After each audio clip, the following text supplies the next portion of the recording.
Good.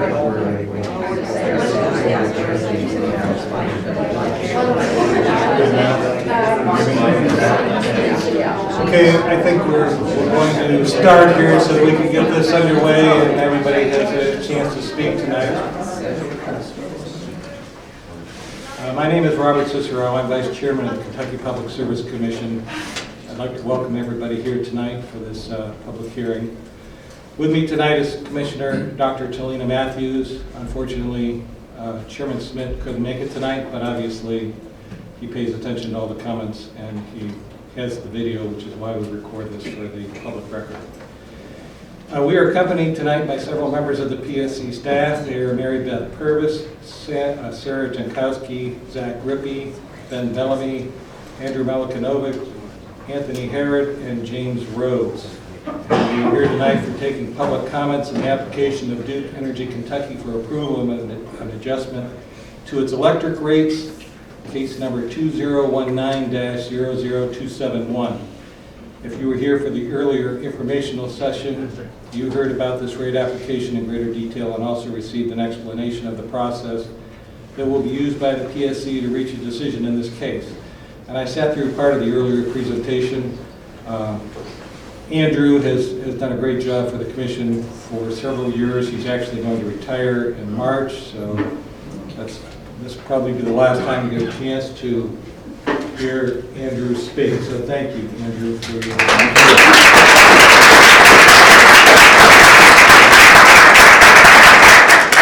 I would also mention that I saw several people take pictures of his slides. His presentation is posted on the Public Service Commission website, so you can actually have a copy of his entire presentation if you so desire.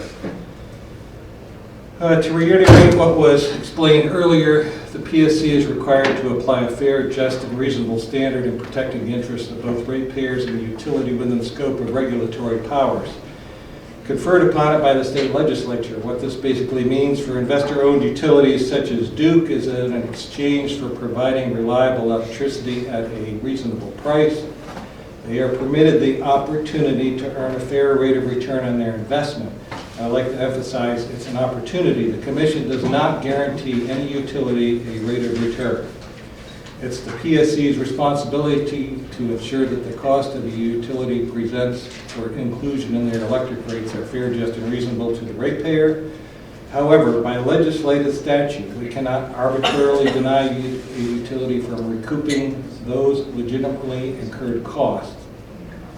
We also do not have the authority to adjust rates on the basis of economic hardship or other social or environmental factors present in the utility's service territory.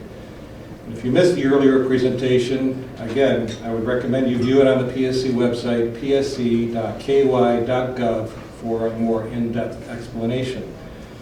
I'm also going to mention that as I listened to Andrew's presentation, I don't know if people have accounting backgrounds or what kind of backgrounds they have. I know at times it can seem very confusing when you talk about revenue requirements and included or excluded rates. I can assure you that the staff at the Public Service Commission, through, in this case, 4 rounds of discovery and through the testimony that will be given at the public hearing, goes through everything that's presented by the utilities and tries to make a determination of what's fair, reasonable, what should be included or excluded. As can be seen from the last rate application that was made by Duke, it was adjusted downward significantly. That doesn't mean it will be this time, but I'm just mentioning that as a matter of public record that the Commission does try to evaluate everything on a fair basis for both the ratepayer and the utility providing the service that needs to recoup some kind of investment. We also understand that any matter affecting electric rates is likely to produce strong and differing opinions. We trust that everyone here this evening will present their comments in a respectful manner and to respect the right of everyone to be heard. With that being said, let me explain how we will proceed for the remainder of this event. We are here to listen to the public, but not to answer questions. Therefore, there will be no presentations by Duke Energy or any of the other parties to this case, nor will there be any question and answer period involving the parties. The Commission will be taking sworn testimony from them in a forthcoming evidentiary hearing. Allowing questions and answers on the record as part of this meeting creates the potential for procedural problems later in the process. However, representatives of Duke Energy have agreed to remain after the conclusion of public comments to meet informally with anyone who has any questions they wish the company to address. So I'd like to ask the Duke representatives to please stand so people know who you are. So for anybody having questions to Duke, there's your target. So are there any representatives from the Attorney General's office? Okay, so the Attorney General is not here tonight, but obviously anybody can contact the Attorney General's office that wishes to go through that channel as well.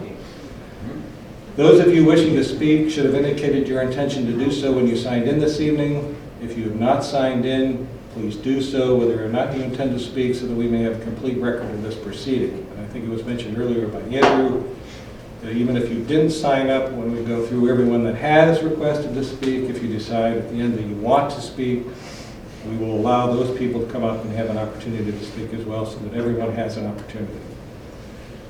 We'll take comments in the order in which you signed up, but you are under no obligation to speak, even if you did sign up. Didn't sign up and wish to speak, as I said, you'll have the opportunity after the initial list of speakers. Based on the number of people who have indicated a desire to speak, we are going to limit comments to 5 minutes per speaker so that everyone has an opportunity to be heard. Our timekeeper will signal you when you have a minute remaining by holding up a yellow card. And again, when your time is up, by holding up a red card. Please be respectful to others and do not disregard the timekeeper when they signal you your time has expired. Those of you who do not wish to speak may submit comments in writing. We have comment forms available for that purpose, and those may be turned in tonight to a member of the PSC staff or mailed or faxed to the PSC. The address and phone number are on the forms. You may also submit comments by email through the PSC website, psc.ky.gov. As you can see, this meeting is being videotaped. Recording will be available for public viewing on the PSC website. A summary of the public comments received tonight will be prepared for the PSC as part of the case record and made available on the website. All written comments will also be entered into the case record. If you later decide you would like to submit written comments, they will be accepted through the date of the formal evidentiary hearing in this case.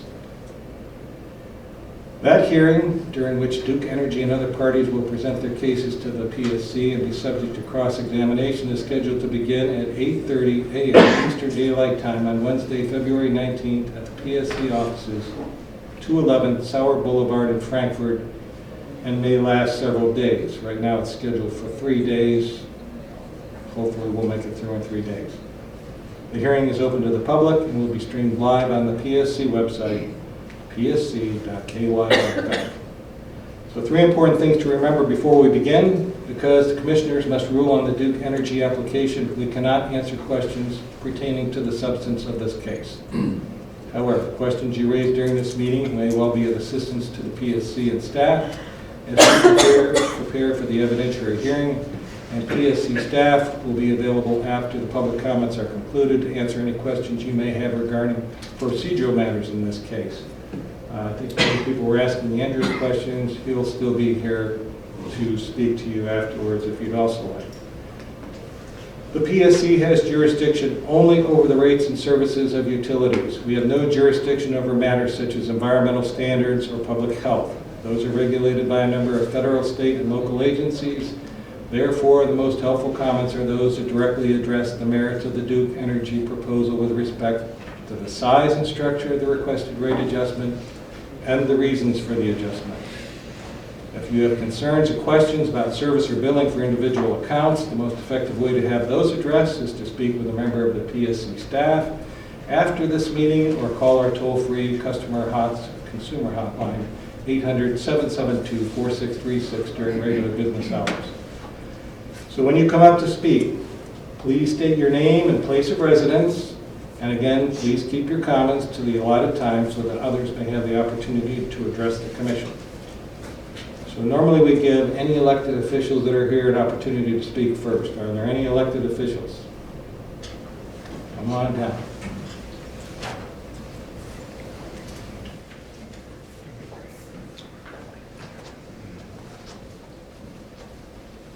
Good evening. Jill Fessler, Silver Grove, Kentucky. City Council member. I have a few items I would like to comment on. First of all, there are 9 large industrial manufacturing sites here in northern Kentucky. Their proposed rate increase is only 7.49%. I think in comparing that to the residential rate increase of 16.32%, that is quite a big difference. And I think that the industrial rate should be increased a bit more than just 7.5%. From what I've been told, they have not chosen the highest rate allowable by law for our industrial users. Also, the commercial usage for hospitals, schools, and churches, I was told falls under commercial usage. That would be around a 16% increase. People need to be aware of that. All of these costs will be passed on to the consumer. Kroger and NKU, if their rates are increased as high as they are proposed, we will also feel that cost passed on to the consumer. Let's see. They mentioned the cost of maintaining the lines to the residential customers is the same regardless of the amount of power that they use. I find that sort of hard to believe. If I live in a 900 square foot house, I'm going to use fewer kilowatts than someone that lives in a much larger home. So I feel like the estimated increase of $15 is a bit of an underestimation, especially for a larger home. That's all I have. Thank you. Thank you. Okay, so we'll start down the list of the general public that wishes to speak, and the first one I have on the list is Bill Wells.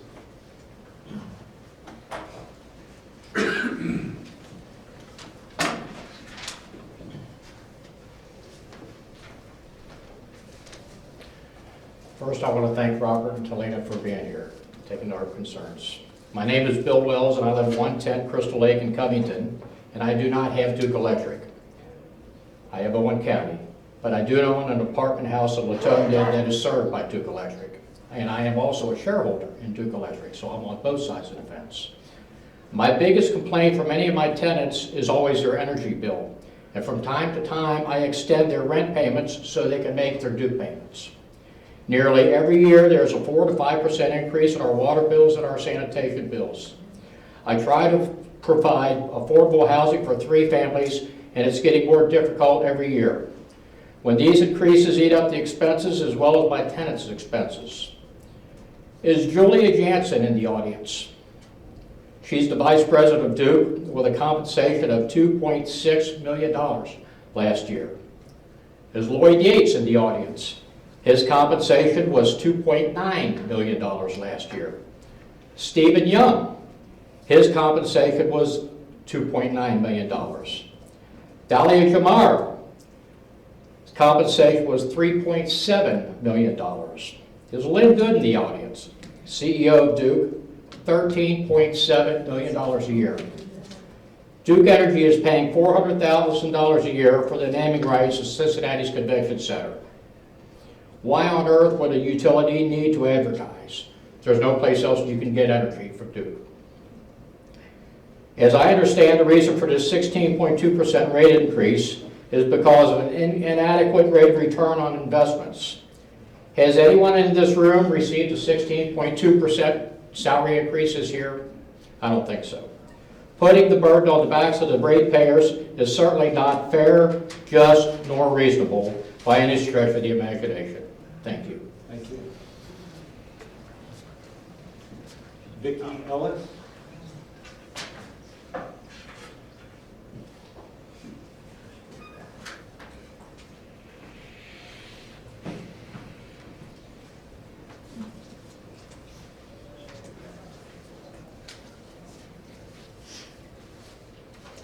My name is Vicki Ellis, and I live in Fort Thomas, Kentucky. I'm going to limit my comments because so many of the points that I was going to cover has been eloquently covered by the gentleman preceding me. I came here tonight on a fact-finding mission because I'm interested in how rates are determined, and I appreciate your service. I am a full-time caregiver for my husband. I do not work outside of the home because I cannot. He requires round-the-clock care. So I took early retirement so that I could care for him. This year, we received a 1.9 increase on our Social Security. In addition, this year alone, we have seen increases in all of our other utilities, including water and sanitation. A 16% increase really made me laugh out loud when I read this. I do not receive a paper bill, so I did not receive notice personally of the increase, but I did read about it in the paper.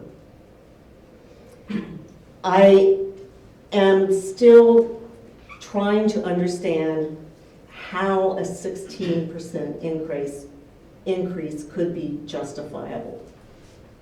I understand that some of the needs have been explained, have changed since the initial filing, and I have not done any follow-up research, obviously, on those changes.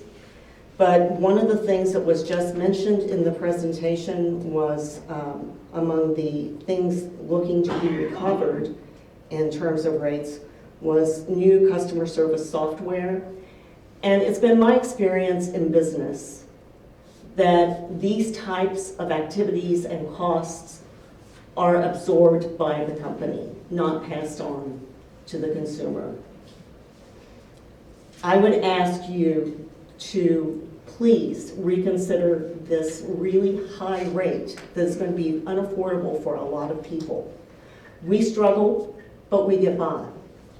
But this type of increase seems very outlandish to most people. And I thank you for the time. Thank you. Steve, Frank?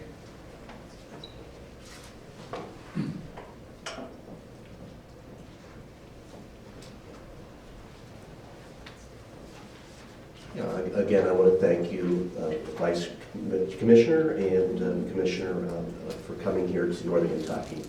I'm Steve Frank. I'm the former Vice Mayor of the City of Covington. I currently am on the Covington Economic Development Authority. In a private capacity, I'm a portfolio manager. I run close to $300 million in client asset. And I'm also a shareholder of Duke Energy. So I have, like the Van Gogh dilemma.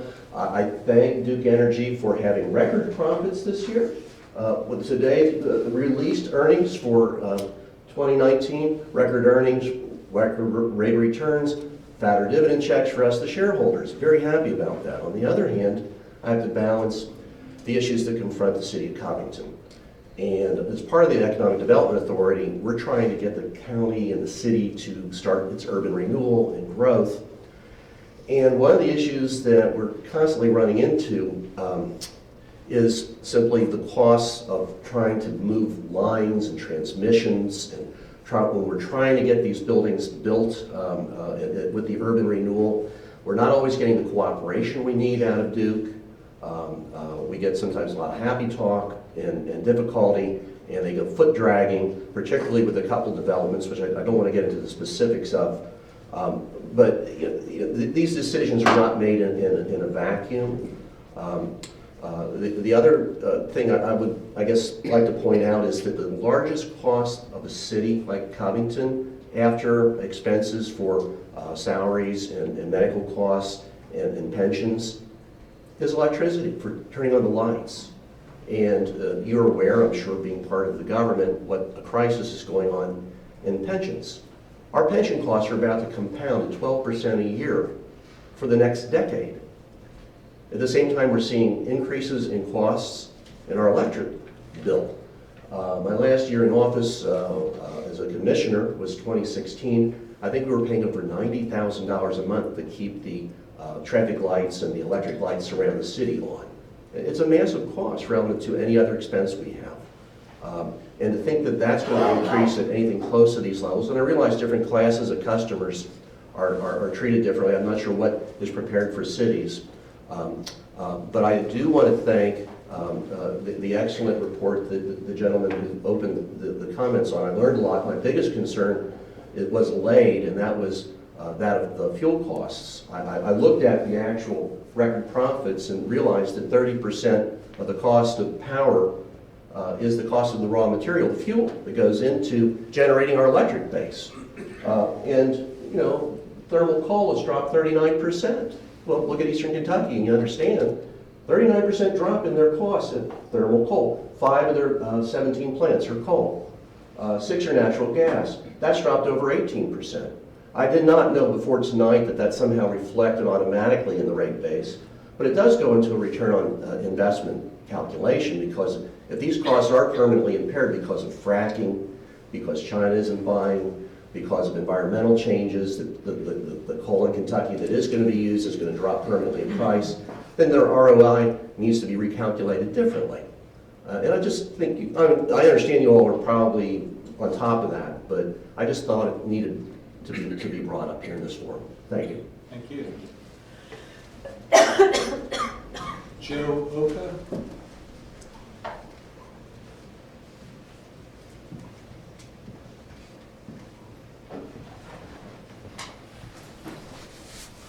My name's Joe Oka from Fort Mitchell, Kentucky, and I want to thank you for coming up for the meeting. Appreciate it. I watched all million hours of you during the net metering, and appreciate your effort and all that. So thank you. I just want to say too, I think a ROI of 9% is excessive for something that is a guaranteed monopoly.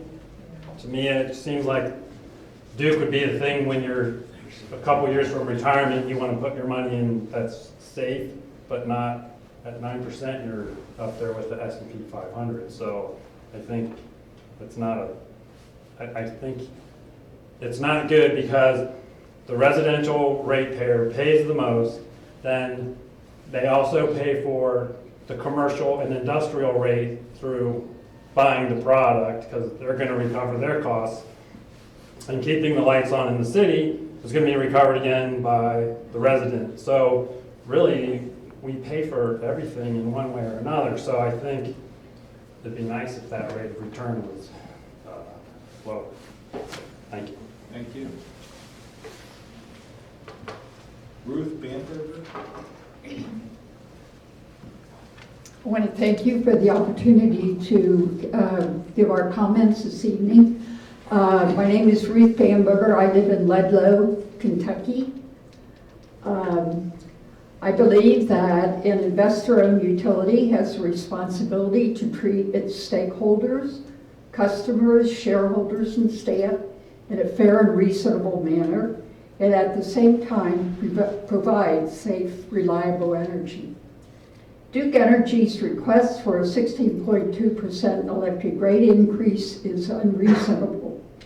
In 2018, after 11 years of no increase by Duke in the fixed charge, the PSC approved a new fixed rate of $11, up from $4.50.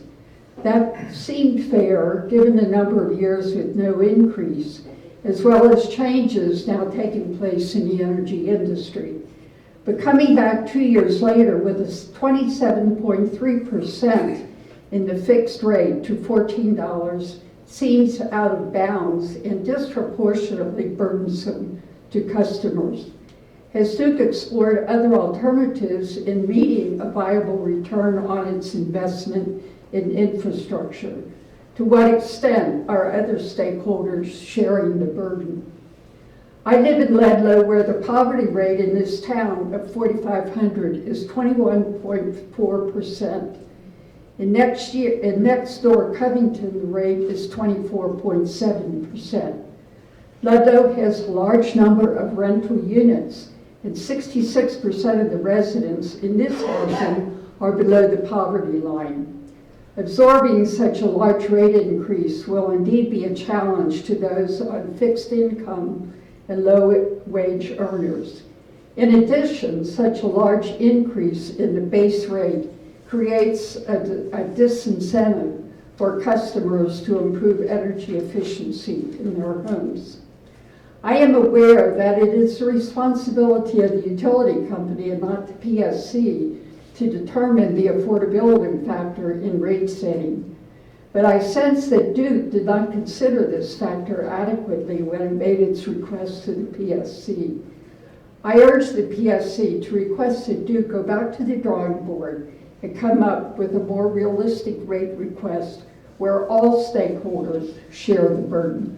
Thank you. Thank you. Jason Worm?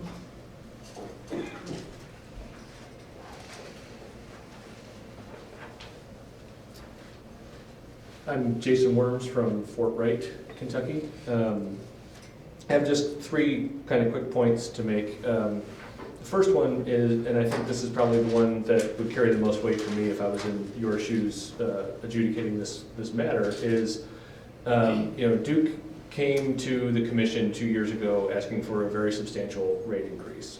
The commission at that time, through its investigations, was able to find enough reason to substantially cut down the increase that was eventually approved. 2 years, aside from one storm in 2018, there hasn't been enough that has changed fundamentally in the market or in Northern Kentucky, frankly, to warrant revisiting those same increases. In short, the arguments that persuaded you in 2018's case should still hold a lot of weight for you guys this year. There hasn't been enough material change in there. The second argument is that if you do decide to make changes into the rate structure, I would definitely encourage you to make the changes on the variable side as opposed to the fixed side. Technology is improving rapidly. People are much more able to take control of the amount of energy that they themselves consume. And I think that as a ratepayer, I would much rather have my cost be on the variable side, where if I choose to make energy conserving investments in my home, that I can see the results of that on my bill. And then the third thing is that Northern Kentucky is still a pretty quickly growing region. Duke is going to get a lot of new customers. There's going to be a lot of new businesses coming in. I don't think they're going to have any trouble with their revenue stream drying up in our area. Thanks. Thank you. Larry Neem?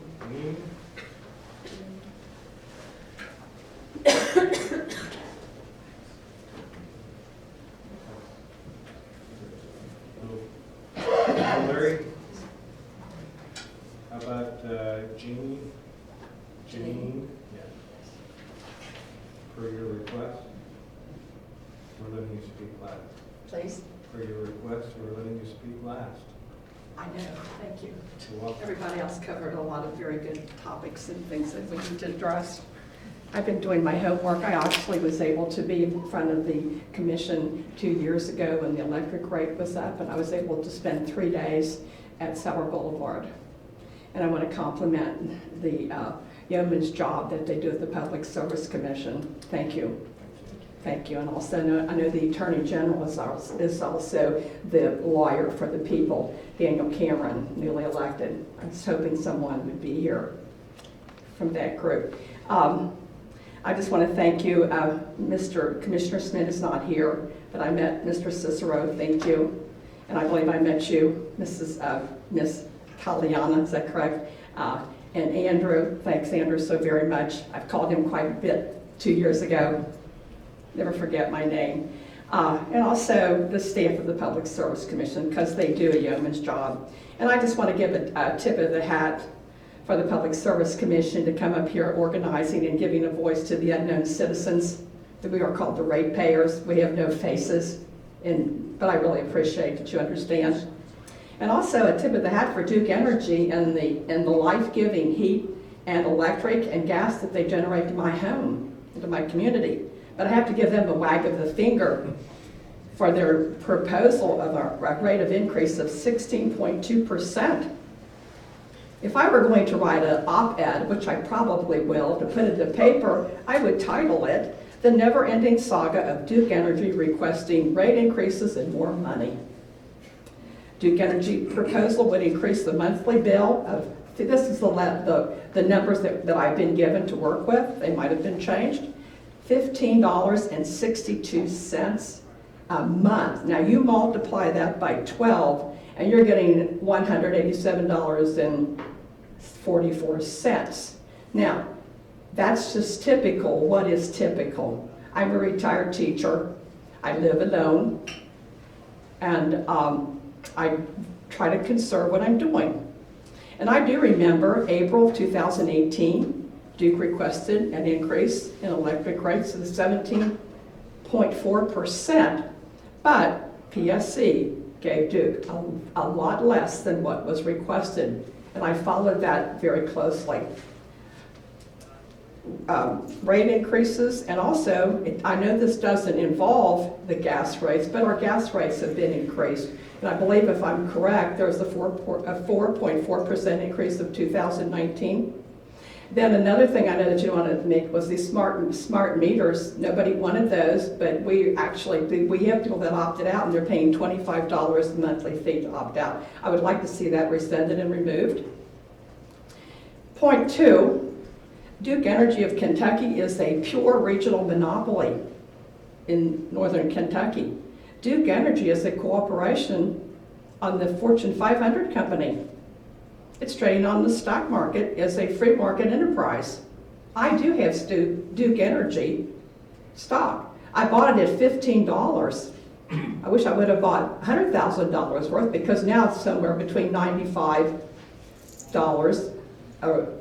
So that it's increased, and I thank President Trump for the increase in our wonderful stock market. But as a monopoly, Duke Energy has exclusive ownership through legal privilege to command a supply of a commodity of our gas and electric. Competitors are unable to enter the market, therefore monopolies easily prevent competition from developing a foothold in the industry. Duke's monopoly decides the price of the product without competition keeping prices in check. As a result, monopolies can raise the price for the product at the will. But thankful to the Public Energy Commission, that could basically cease and desist. We thank you so very much. My next point is dear Lynn J. Good, and I heard her name mentioned earlier in the presentation. She is the CEO and corporate executive of Duke Energy. She made $21.4 million last year in total compensation, and that was an increase of 55% from the year before of 2017. And that was her highest ever as a CEO. Because Lynn J. Good and all of the other individuals, they do inside trading on the stock market. Look that up. You'll be horrified when you see. I didn't know you could even do insider trading, but obviously Duke Energy is allowed to do that. But Lynn J. Good is a multimillionaire. Duke was recognized as one of the world's most admired companies. Wow. It was also noted as America's Best Employers list. I guess Lynn J. Good's really happy about that. Certainly, she would have given a rousing applaud to the distinguished accolade. I do have a article here from the Charlotte. Give her a few more. Go ahead. From the Charlotte Observer. May I put this in for the record? Sure. Tonight? Okay. And it will give you, this was March 9th of 2018, this documentation. Real quickly, I am a capitalist. My grandfather was. We're all capitalists where I come from. But when does capitalism cross the line to greed? Well, that line be crossed with Duke Energy. And I will finish up because we basically spoke and addressed the issues of why these increases were requested. But I would like to close the great divide. Duke's corporate welfare is placed on the backs of hardworking customers, Consumers feel helpless in a system stacked against them, controlled by the powerful elites who made the rules, creating fine print and bureaucratic laws and rules. Please deny Duke Energy's rate increase. Have Lynn J. Good and her et al. Have them bear the monetary responsibilities. And I will want to finish this, and I finished it the last time. There's a poem that's very dear to my heart, and I put it in the record 2 years ago, and it's called The Unknown Citizen. The last 2 lines of that poem say, was he happy, was he free? Why, the question is absurd. Had anything been wrong, we should certainly have heard. Are you listening? Are you listening, and have you heard? Thank you. Thank you. Did I give you my name? I don't think I did. Go ahead and put it on. I'm very proud. My name is Janine Bell Smith. I live at 850 Riverwatch Drive in Crescent Springs. I'm a retired teacher. Thank you. Thank you. Those were all the individuals that had signed up to speak. But if anybody else would like to come up and speak, certainly now is your opportunity to do so. Okay, with that being said, I'd like to say thank you for everyone that showed up. This is one of the most polite and well-informed groups that I've ever had the pleasure of sitting before. So I thank you very much. And again, if you want to leave comments, you can leave them with the staff tonight or send your comments into the Public Service Commission.